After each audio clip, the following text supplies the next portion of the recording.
दोस्तों, किसी ने बड़े कमाल की बात कही है कि इस दुनिया में कोई भी इंसान आपके हाथ से कुछ भी छीन कर ले जा सकता है, लेकिन आपके नसीब से नहीं ले जा सकता। आज की वीडियो बहुत ही प्रेरणादायक और महत्वपूर्ण होने वाली है, इसलिए दोस्तों वीडियो को एंड तक जरूर देखना। तो चलिए दोस्तों, आज की प्रेरणादायक बौद्ध कहानी को शुरू करते हैं। पर वीडियो में आगे बढ़ने से पहले यदि आप भी भगवान गौतम बुद्ध के सच्चे भक्त हैं तो इस वीडियो को लाइक करके कमेंट बॉक्स में नमो बुद्धाय जरूर लिख देना। तो चलिए आज की बौद्ध कहानी को शुरू करते हैं। पुराने समय की बात है, एक महान विद्वान ब्राह्मण थे जिनका नाम आचार्य रघु था। आचार्य के वार में सिर्फ वह, उसकी पत्नी और उनका एक छोटा बेटा था। आचार्य का अधिकांश समय अध्ययन और लेखन में ही व्यतीत होता था। उन्होंने कई महत्वपूर्ण पुस्तकें और ग्रंथों की रचना की थी, परंतु वे अपने लेखन और ज्ञान में इतने व्यस्त रहते थे कि अपने इकलौते पुत्र मुकेश पर ध्यान देने का समय ही नहीं मिल पाता था। एक दिन आचार्य जी की पत्नी ने उनसे कहा, क्या आपको अपने इकलौते पुत्र से कोई प्रेम ममता है या नहीं? पूरे दिन आप बस अध्ययन और लेखन में ही व्यतीत करते हैं। आचार्य ने उत्तर दिया, मेरे पास इन भावनाओं के लिए समय कहाँ है। आचार्य जी विद्वानों के बीच बहुत प्रतिष्ठित थे और राजा के दरबार में भी उनका बहुत सम्मान था। राजा ने कई बार उन्हें अपने दरबार में सलाहकार बनने के लिए अनुरोध किया था, लेकिन आचार्य जी हमेशा यह कहकर इनकार कर देते कि महाराज, आपकी सेवा में ने पर मुझे आपकी चापलूसी करनी पड़ेगी, जो मैं नहीं कर सकता। दूसरी तरफ उनका पुत्र मुकेश अपनी मां की अत्यधिक लाड़ प्यार में बिगड़ गया था। वह पाठशाला जाने की बजाय आवारा लड़कों के साथ समय बिताने लगा। आचार्य जी अपने लेखन और अध्ययन में इतने व्यस्त रहते थे कि उन्हें अपने पुत्र की हरकतों का पता ही नहीं चलता था। मुकेश ने जुआ खेलना शुरू कर दिया और समय के साथ मदिरापान भी करने लगा। उसकी संगत कुछ चोर उचक्के जैसे युवकों के साथ हो गई थी। एक दिन की बात है, मुकेश अपने चोर दोस्तों के साथ मंदिर में चोरी करने के लिए जाता है और जब वे तीनों मंदिर में चोरी कर रहे थे तभी एक पहरेदार ने उन तीनों को चोरी करते हुए पकड़ लिया और उन्हें पकड़कर सीधे राजा के पास ले गए। पहरेदार ने कहा, महाराज, यह लड़के मंदिर में चोरी करते हुए पकड़े गए हैं और इनमें से एक आचार्य का पुत्र मुकेश है। यह सुनकर राजा भी अचंभित रह गए कि ज्ञान और धर्म का उपदेश देने वाले आचार्य का पुत्र चोरी में लिप्त है। राजा ने तुरंत एक सैनिक को आचार्य जी के घर पर सूचना देने के लिए भेजा। सैनिक ने जाकर कहा, आचार्य जी, आपका बेटा राजमहल में है, उसे मंदिर में चोरी करते हुए पकड़ा गया है। यह सुनकर आचार्य जी ने कहा, हे राम, यह क्या मेरे मुंह पर कालिख लगा दी? अब मैं किसी को क्या मुंह दिखाऊं उनकी? पत्नी ने कहा, महाराज, आपका बहुत सम्मान करते हैं, आप चाहे तो उसे माफी मिल सकती है। आचार्य जी ने उत्तर दिया, नहीं, मैं एक अपराधी की सिफारिश नहीं करूंगा, यह भी एक अपराध है। उनकी पत्नी ने धमकी दी, अगर आप राजा के पास नहीं जाएंगे तो मैं अपनी जान दे दूंगी। इस प्रकार आचार्य जी ने अपने सिद्धांतों के आगे झुकने से इनकार कर दिया और यही उनके व्यक्तित्व की महानता को दर्शाता है। आचार्य ने भारी मन से कहा, ओह, तुम्हारी इस जिद की वजह से मुझे राजा के पास जाना ही पड़ेगा। पत्नी की बात मानकर बिना इच्छा के बावजूद वे राजमहल पहुंचे। दरबार में उन्होंने राजा से निवेदन किया, राजन, मेरा पुत्र अभी नाबालिग है, उसे क्षमा कर दीजिए।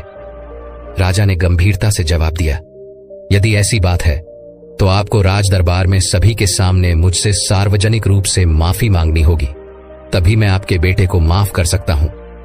आचार्य ने सिर झुकाकर कहा, ठीक है राजन, मैं भरे दरबार में आपसे अपने बेटे के लिए क्षमा याचना करता हूं। आचार्य की इस विनती पर राजा ने उनके बेटे को इस शर्त पर माफ कर दिया कि भविष्य में वह कोई अपराध नहीं करेगा। परंतु इस घटना के बाद आचार्य जी की प्रतिष्ठा में धक्का लग गया। वे जहां भी जाते लोग कहते, आचार्य का बेटा चोर और उचक्का है। यह सब सुनकर आचार्य जी को बहुत दुख होता। इस अपमान और बेइज्जती के चलते आचार्य जी अब बीमार रहने लगे। उनके स्वास्थ्य पर इसका गहरा असर पड़ा। बेटा तो घर आ गया, लेकिन चोरी की उसकी आदत गई नहीं। उसने आचार्य जी की किताबें उठाकर बेचना शुरू कर दिया। एक दिन आचार्य जी ने पूछा, मेरी पुस्तकें कहां गईं? तो बेटे ने लापरवाही से कहा, पिताजी, मैंने घर का कूड़ा कचरा साफ कर दिया। आचार्य क्रोधित कर बोले, अरे निकम्मे, तूने मेरा सर्वनाश कर दिया। कोसते ही रहते हैं। मुझे लगा वह किताबें किसी काम की नहीं, इसलिए मैंने उसे बेच दिया। आचार्य जी ने उसे ज्यादा कुछ कहा नहीं। समय बीतने के साथ साथ आचार्य की बीमारी और गंभीर होती गई। वे चिंतित थे कि उनके बाद उनकी पत्नी और आवारा बेटे का क्या होगा। वे बीमार थे, फिर भी एक महत्वपूर्ण ग्रंथ की रचना कर रहे थे। वे सोचते, मैं यह ग्रंथ पूरा करके ही मरूंगा। बीमारी के बावजूद वे दिन रात लिखते रहे और एक दिन उनका यह ग्रंथ पूरा हो गया। उन्होंने सोचा, मेरा ग्रंथ तो पूरा हो गया है, लगता है मेरे जीवन के दिन भी पूरे हो गए हैं। उस दिन उन्होंने अपने बेटे को पास बुलाया और कहा, बेटा, अभी भी समय है, तुम संभल सकते हो, अपने आप को काबिल बना सकते हो। उन्होंने अपना लिखा हुआ ग्रंथ बेटे को देते हुए कहा, बेटा, तुम्हारी बर्बादी मेरी ही लापरवाही का नतीजा है। यह अमूल्य ग्रंथ संभाल कर रखो, तुम्हें देने के लिए मेरे पास कुछ और नहीं है। मुकेश ने वह ग्रंथ की पोथी अपने पास रखी, परंतु मन ही मन वह सोच रहा था, मैं इस पोथी का क्या करूंगा? मुझे पढ़ना लिखना तो आता ही नहीं। अगर पिताजी ने कुछ पैसे दिए होते तो बात भी थी। अगले दिन सुबह आचार्य का देहांत हो गया। उनकी मृत्यु के बाद उनके परिवार पर मानो दुखों का पहाड़ टूट पड़ा। परंतु मुकेश को इस बात की कोई चिंता नहीं थी। वह तो अपने पिताजी के सामान में धन की तलाश करने लगा। पिताजी ने मेरे लिए एक कौड़ी भी नहीं छोड़ी। मुकेश निराश होकर बैठ गया। कुछ समय और बीता तो मां बेटे की हालत इतनी खराब हो गई कि खाने के भी लाले पड़ने लगे। एक दिन मां ने तंग आकर बेटे से कहा, बेटा, कुछ काम धम करके लाओ, नहीं तो हम भूखे मर जाएंगे। मुकेश ने उदास मन से जवाब दिया, मां, मुझ जैसे अनपढ़ और बदनाम को कौन काम देगा? यह सुनकर मां ने सोचा, क्यों ना मैं राजा के पास जाऊं। मेरे पति का राजा बहुत सम्मान करते थे, शायद वह हमारी मदद कर दे। यह सोचकर वह राज दरबार पहुंची और राजा से गुहार लगाई, महाराज, हम भूखों मर रहे हैं, हमारी मदद कीजिए। राजा ने खड़े स्वर में कहा, क्या मदद? तुम्हारे पति को मैंने बहुत बार सलाहकार बनने के लिए अनुरोध किया था, लेकिन आचार्य हमेशा यह कहकर इनकार कर देते थे कि महाराज, आपकी सेवा में आने पर मुझे आपकी चापलूसी करनी पड़ेगी, जो मैं नहीं कर सकता। राजा ने कहा, तुम्हारा बेटा अब कमाने लायक है, मैं तुम्हारी कोई मदद नहीं कर सकता। निराश होकर मां घर लौट आई। घर पहुंचकर मुकेश ने मां को अपने पिता की दी हुई पोथी दिखाते हुए पूछा, मां, पिताजी ने यह पोथी मुझे क्यों दी? मां ने दुखी स्वर में कहा, बेटा, ये तेरे पिता की ज्ञान की आखिरी निशानी है। मुकेश ने उस पोथी को पढ़ने की कोशिश की, पर वह उसके लिए काला अक्षर भैंस बराबर थी। कुछ सोचकर वह अपने पड़ोस के रामलाल के पास गया और बोला, रामलाल काका, आप तो पढ़े लिखे हैं, क्या आप मुझे इस पोथी का मतलब बता सकते हैं? रामलाल ने पोथी खोलकर देखा और बोले, इसमें तो बहुत कठिन श्लोक लिखे हैं, इनका अर्थ तो कोई महापंडित ही बता सकता है। मुकेश निराश होकर वापस लौट आया। उसने कई जगह काम ढूंढने की कोशिश की, पर अपनी बुरी छवि के कारण किसी ने उसे काम पर रखने से इनकार कर दिया। वह जहां भी जाता, लोग उसे दुत्कार कर भगा देते थे। इस बीच उसकी मां भूख और बीमारी से कमजोर होती चली गई। अपनी मां की लाचारी और उसकी भूख को देख मुकेश ने खाने का इंतजाम करने की ठानी और घर से निकल पड़ा। चलते चलते उसकी नजर एक बगीचे पर पड़ी जिसमें फलों के पेड़ लगे हुए थे। उसे रहा ना गया और वह बगीचे के अंदर चला गया।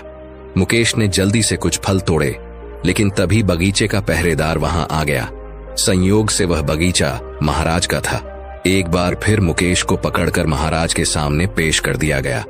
पहरेदार ने कहा, महाराज, यह आपके बगीचे से फल चुरा रहा था।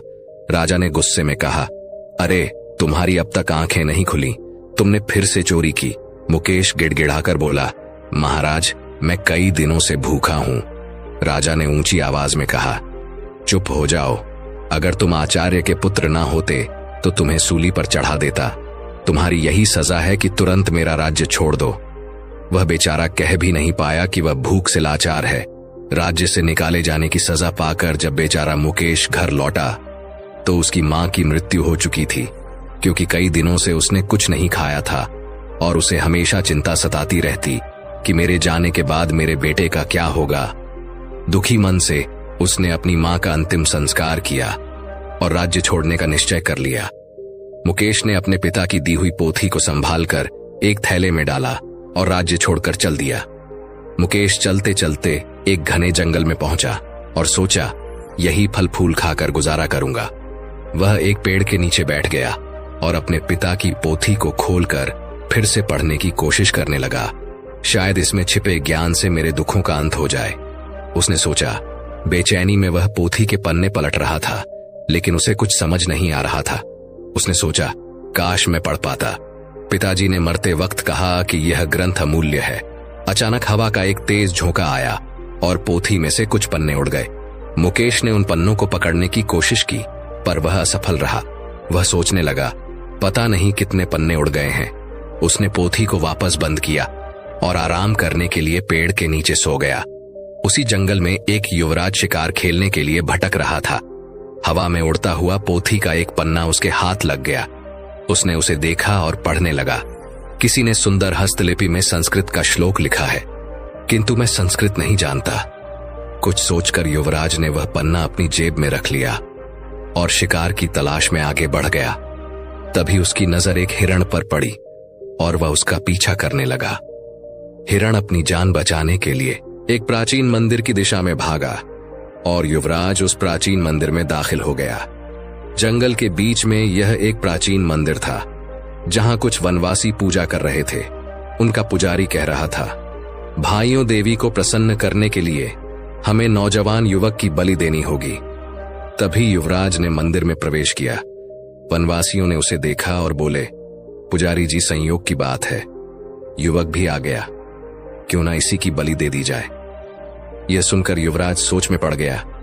अगर मैंने इन्हें अपना असली परिचय दे दिया तो यह मुझे अवश्य ही बलि पर चढ़ा देंगे, क्योंकि यह शत्रु देश के राज्य का है। वनवासियों ने युवराज को रस्सियों से बांध दिया। तब युवराज ने कहा, पुजारी जी, मैं एक नीच कुल की संतान हूं, मेरी बलि देने से देवी अपवित्र हो जाएंगी। पुजारी ने हंसते हुए सख्त स्वर में कहा, अरे देवी को बलि चाहिए, उन्हें ऊंच नीच से कोई मतलब नहीं है। युवराज अपने जीवन से निराश हो गया और सोचने लगा, झूठ बोलकर भी मैं अपने प्राण नहीं बचा पा रहा हूं। जब उसे बलि के लिए लाया गया तो उसने कहा, भाइयों, बलि पर चढ़ाने से पहले मैं अपनी एक अंतिम इच्छा पूरी करना चाहता हूं। मेरी जेब में एक भोजपत्र है, क्या कोई उसे पढ़कर उसका अर्थ बता सकता है? मेरी यही अंतिम इच्छा है। पुजारी ने कहा, अवश्य लाओ, मैं तुम्हें उसका अर्थ बताता हूं। पुजारी ने उस ग्रंथ के पन्ने को अपने हाथ में उठाया और कहने लगा, इस भोजपत्र पर 2 श्लोक अंकित हैं। पहले का अर्थ है, एक झूठ कई झूठों को जन्म देता है और झूठा व्यक्ति अंततः मुसीबत में फंस जाता है। दूसरे श्लोक का भावार्थ है, किसी के प्राण लेना सरल है, परंतु किसी को जीवन देना अत्यंत कठिन है। युवराज यह सुनकर फूट फूट कर रोने लगा। पुजारी ने उससे पूछा, तुम रो क्यों रहे हो? युवराज ने रोते हुए कहा, यह दोनों श्लोक मुझ पर ही चरितार्थ होते हैं। यह सुनकर वनवासियों को अपनी गलती का एहसास हुआ। उनमें से एक आगे बढ़कर बोला, पुजारी जी, यह युवक सच कह रहा है, हमें इसे जबरदस्ती बलि पर चढ़ाने का कोई अधिकार नहीं है। तब वनवासियों ने युवराज को मुक्त कर दिया। पुजारी ने कहा, जाओ नौजवान, इस श्लोक ने हमारी आंखें खोल दी हैं। हम आज के बाद देवी को किसी जीव की बलि नहीं चढ़ाएंगे। मुझे शिकार खेलकर जीवों की हत्या करने से मना किया था। मैंने आपसे झूठ बोलकर शिकार खेलने गया था और मुसीबत में फंस गया, परंतु इन श्लोकों ने मेरे प्राण बचा लिए। फिर युवराज ने राजा अभय प्रताप को अपनी आप बीती सुना दी। उसने कहा, ऐसे श्लोक जो दूसरों को अहिंसा की शिक्षा देते हैं और जिन्होंने मेरे प्राण बचाए, मेरे लिए हजारों मोहरों के बराबर हैं। पिताजी, इस भोजपत्र पर पन्नों की संख्या 3 लिखी है। यह किसी अनमोल पोथी के हिस्से हैं। राजा अभय प्रताप ने यह सुनकर अपने कुछ सैनिकों को बुलाया और उन्हें भोजपत्र दिखाते हुए आदेश दिया, जो भी ऐसे श्लोकों से सजे भोजपत्र खोज कर लाएगा, उसे ऊंचा पद और पुरस्कार भी दिया जाएगा। दूसरी ओर आचार्य जी का बेटा मुकेश महीनों जंगलों में भटकता रहा। भटकते भटकते वह राजा अभय प्रताप के राज्य में आ पहुंचा। नगर में आकर भी उसने कई लोगों से सहायता मांगी, परंतु हर कोई उसे दुत्कार कर भगा देता था, क्योंकि इतने दिनों से भटकते भटकते मुकेश एक भिखारी जैसा दिखने लगा था। एक दिन की बात है, भूखा प्यासा मुकेश राजमहल की तरफ से निकल रहा था और उसे जोर की भूख लगी थी। वह सोचने लगा कि अब भूख के मारे उसकी जान निकली जा रही है। तभी अचानक राजमहल की रसोई से खाने की महक उसकी नाक में आ गई। अनायास ही वह उस मोहक सुगंध की ओर खींचता चला गया और सीधा रसोई घर में जा पहुंचा। वहां जाकर उसने रसोइये से कहा, भाई मुझे 2 रोटी दे दो, बहुत भूखा हूं। रसोइये ने उसे दुत्कात भी नहीं पा रहा था और रसोइया उसे खींचता हुआ महाराज के पास ले गया। उसने कहा, महाराज, यह भिखारी लड़का राजमहल की रसोई में घुस आया और यहां से रोटियां चुराई हैं जो इसके थैले में है। महाराज ने सिपाहियों को आदेश दिया, इस भिखारी के थैले को उल्टा कर दिया जाए। एक सिपाही आगे बढ़ा और मुकेश का थैला छीन और उसे उल्टा कर दिया।